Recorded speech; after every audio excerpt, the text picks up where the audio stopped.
Hello everyone and welcome back to the channel. Now in my last video you saw me perform a home oil service on my new to me 2008 Range Rover Vogue SE, the very car I am sat in now, and it is gorgeous. In that last video I changed the oil filter, the cabin filter, the air filter and the fuel filter, all from my parents' driveway. Today we're going to be working on the Range Rover again. Oh hello Lando, that's my cat Lando, who I have tried to keep away as much as possible, but he's absolutely obsessed with cars. So he's definitely one of us, but he is trying to get himself into as many videos as possible, as you can see. Today we're going to be working on the Range Rover again, however this time transforming the visual appearance of this road legal luxury tank. The title of this video then is transforming the Range Rover in 20 minutes, because that's how long it will take for you guys to see the changes. However, I can assure you it took a damn sight longer than that for me to actually film, because of a number of issues I encountered along the way. In fact, I could have probably swam to Australia and kidnapped a kangaroo in the time it took me to make this video. So do stay tuned to find out exactly why that is and what happened. First, we're going to be changing the wheels on the car. Now, I like the wheels that this car is currently on. However, all of the alloys themselves are actually quite damaged and will need refurbishing. Also, I cannot afford to buy a different set or refurbish them, because as you can see I cannot even afford to dress myself anymore. So that's why we're going to be using the spare set. The spare set we're going to be fitting is from my other Range Rover. Yes, I still have two Range Rovers, that Jivany green one and that absolutely perfect wheel. So I want to switch them over to this because it's just nice, easy, and like I say, I can't afford to buy new clothes, let alone refurbish these wheels. Actually, there's some news coming on that other Range Rover, which is really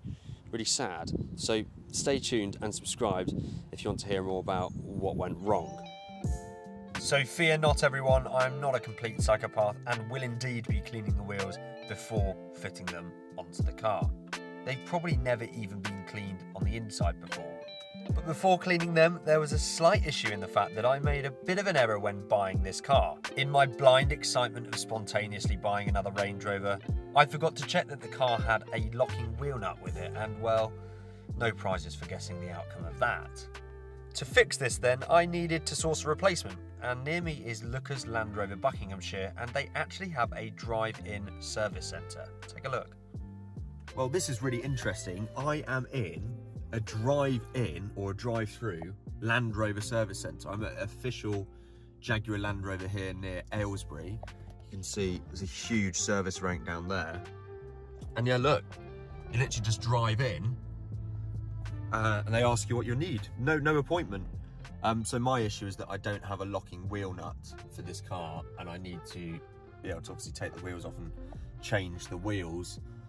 So I've just come in to ask them about that. But the fact that I can just drive here, and the chap was very nice. He's gonna go and talk to parts of me and then let me wait in my car and tell me what's up. Here he comes actually.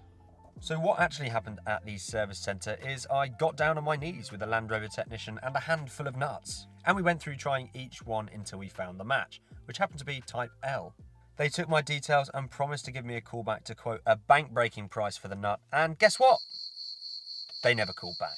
I had actually rightly assumed that this would happen, so ordered one online from JGS 4x4, which came and most importantly worked. Knowing now that I could get the wheels off the truck, which actually turned out to be naive, I turned to the spare set to give them a good old scrub. First, I sprayed over them with snow foam and alloy wheel cleaner and let that sink in for a moment. That then made the elbow grease part a little bit easier, scrubbing away all of the bed-in grease, brake dust and dirt. I then sprayed with just water to get rid of the leftover dirty water and foam before repeating on the other side and drying. Nothing too comprehensive, but certainly a lot better than before, with just 10 minutes of effort per wheel. In fact, if you're at home on a sunny day this weekend, you could just take your wheels off and do this for fun. It's very satisfying. Now with the replacement wheels prepped and ready for the car, it was time to get the old f***ers off, and f***ers they turned out to be. The first rear came off nice and easy, just using a 22mm socket and a Halford's 18-inch breaker bar. With the first rear wheel off, I thought it would be an ample time to turn towards the mud flap. I want to remove the mud flaps as part of this quote-unquote transformation to give the car a little bit of a cleaner look. To get them off, it's theoretically quite easy. There's 3 10mm nuts, one at the top, one at the bottom of the mud flap, and one in a sort of awkward place in the middle. And there's also a little plastic clip. Once you've undone all of those, then the mud flap simply just pulls off. I was fiddling around with the middle nut here and didn't pull it off though, because for some reason that nut had expanded and wouldn't pull back through, something I'll need to look at another time. But off camera, the mud flap did just come straight off. The only downside, however, is removing this, presumably if it's a factory fitted option, leaves a few holes in the bodywork. I'll endeavour to sort these in the future, but with both removed and the new wheels, as you'll see later in the video, from a distance at least, the car looks great. I wonder if JGS 4x4 supply new backbones and hip replacements on their website. That was probably the trickiest thing about replacing the two rear wheels. They're just so damn heavy. I ordered some new 22mm wheel nuts all round to replace the corroded originals, opting not to reuse the locking wheel nut. After replacing each wheel, I let the car back down and started it up to let the air suspension recalibrate itself.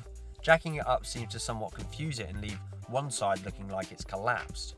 Nonetheless, letting the air suspension reset after each change seemed to work for me, although I'm sure this is probably not the conventional method.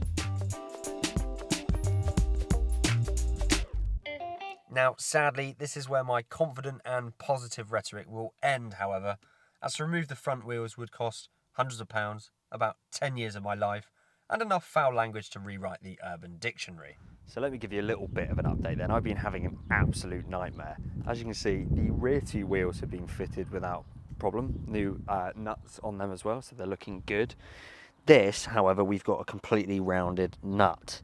What I've tried so far is varying size sockets, hammering them on, and then using a breaker bar to try and crush them off. I've tried hammering a flathead screwdriver into the nut, which is why we've got a huge hole in it, and tried prying it off that way. And so I've just been another trip to B&Q. I've bought myself a blowtorch. I'm going to try and heat it, and I've also bought an impact drill. And this will be sort of the last attempt before I have to just take it somewhere to someone who knows what they're doing, because I just want to get the bloody wheels off. The first thing I want to try is I've bought this sort of locking wheel nut remover socket, which supposedly works up to 26mm, but this it just won't fit over, so I want to try a rubber mallet that I've just bought first to smash that on. If that fails, we'll try this guy. Just having a little bit of coffee in my Legacy Legends Ferrari mug. Very, very cool. I'll leave a link to their website in the description. They make these really cool sort of F1 heritage mugs. I've got a few of them that they sent out. Anyway, let's try this.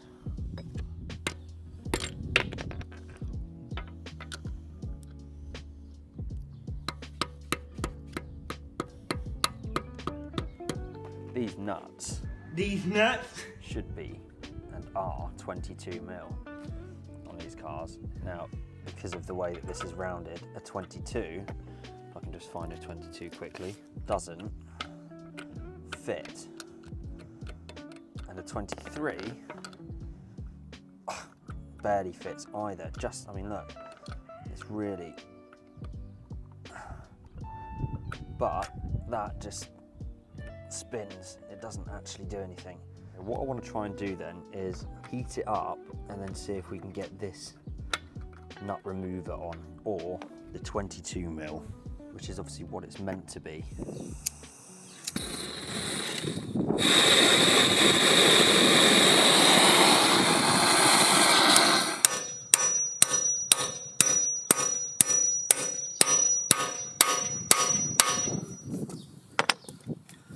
Come on.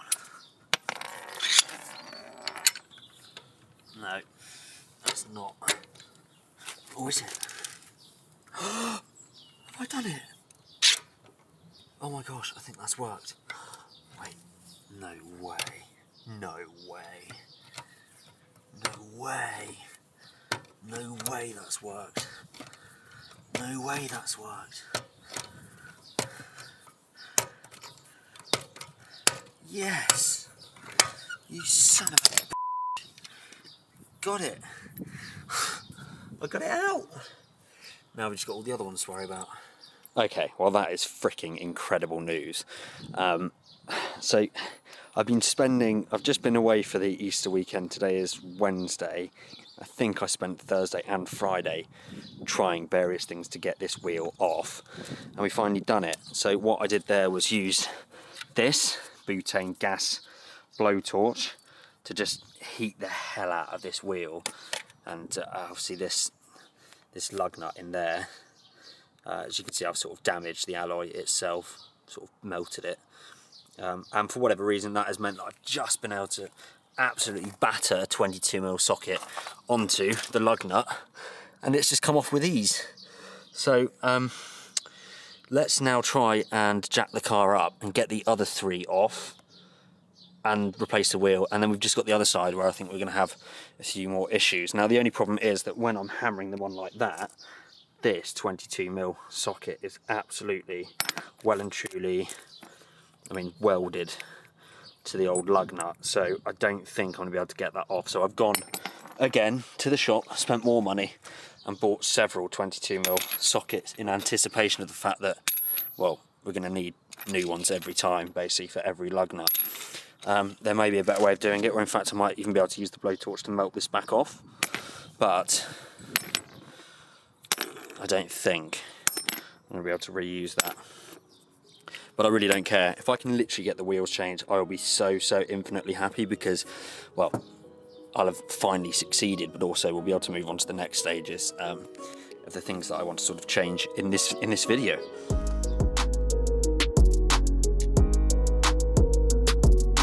So I think I need to just jump in here, because watching this back, I don't think you're going to feel sorry enough for me.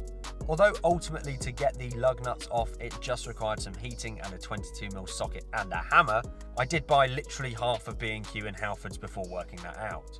I bought a flathead screwdriver, a rubber mallet, a metal hammer, a metal filing set, 2 pairs of friction gloves, an impact wrench, electric screwdriver, a specialist nut removal kit, a half-size socket set, a blowtorch, about 10 22mm sockets, and a barbecue. Oh wait, I don't think that's related. But I spent over £300 on trying to get these bloody things off the car, and you should very much feel sorry for me. Although, now reading this back, actually, I just sound like a complete idiot, and you probably think I'm a moron.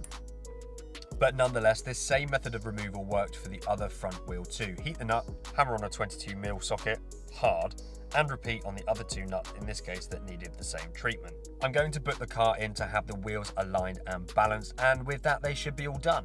I think they look great, although I do actually maybe prefer the old style. For me though, these are on better tyres and in better condition, and so I'm happy.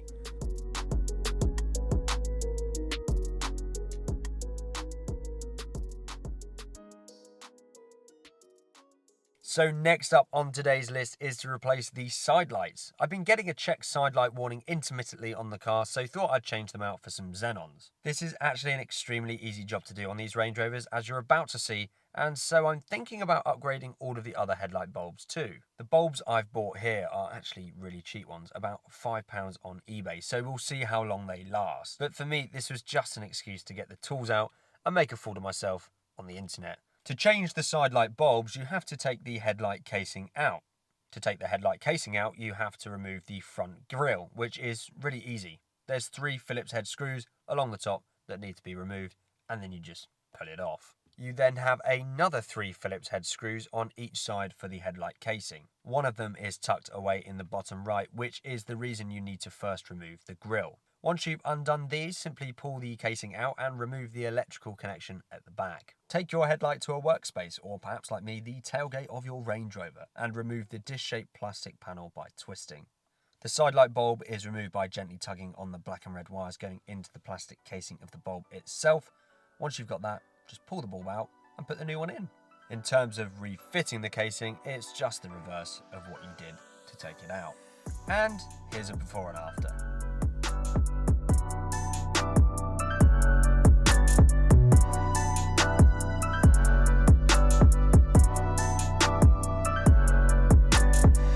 So despite the rain then, I'm super happy because I feel like that's been a job well done. Now it might have taken you 20 minutes to watch this video, but it feels like it took me literally 20 years to do these modifications. I mean, it was the best part of 2 weeks from actually starting to finishing, mainly because of those wheels. But as you can see, this is what the car looks like now with the different wheels on, and I think it looks pretty darn good actually. I'm really happy with the overall look of this car now, and you might have noticed obviously the mud flaps on the rear have now been deleted. Now what I was talking about earlier on is, unfortunately, it does leave a hole here from where the plastic sort of push-through clip was.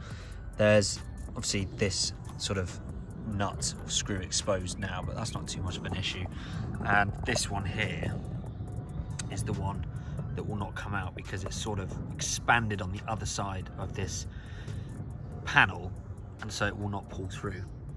So it doesn't look too bad. I think from a distance at least you're not going to tell that, and I think the look is a bit cleaner. Now, one thing I've discovered that you can do with these cars is install and retrofit the side steps, and that is something I'd potentially want to do with this, because I do notice that jumping in and out of the car can be a little bit difficult without the side steps, and I do miss that from the old car. So potentially that's something I'd look at taking off the old car and putting onto here. It would just be a case of seeing whether that's compatible or not. But yeah, let me know what you think about the new wheels. I'm being totally honest with you. I'm thinking potentially about putting the old ones back on and just actually getting them refurbed and some fresh rubber, because I think I prefer the way the old ones look. But that's not to say these don't look great, because I think they do look fantastic. And as I mentioned, these are on Pirelli Scorpions and very fresh all round too, so it just drives much better for it. And lastly, although extremely simple, we've done the lights too, and you know, it makes a nice difference, and I think it just brings the front again slightly more in line, at least with the existing headlights or dipped beams. And yeah, it just looks good actually. So I'd be thinking about potentially doing some of the other lights on there, because it is such an easy job. Obviously you just take the grille off, take these out, but it's basically you're looking at 6 screws per headlight casing.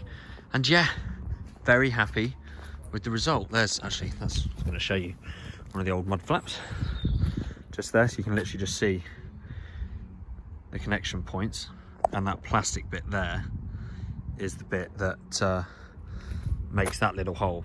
But yeah, happy with how that's turned out, and good progress nonetheless with this car, which I absolutely love, by the way, if I haven't said enough. These Range Rovers are just unbeatable. Thank you all then so much for watching once more. Do appreciate it. Make sure you give this video a thumbs up if you enjoy this type of video. Obviously something slightly different, going a little bit more into the maintenance side of things. And yeah, stay tuned and subscribe for the next video, which sadly was not going to be so positive, because it's about my other Range Rover and something very, very sad that's happened. So do stay tuned. Thank you all so much for watching. I'll see you very, very soon.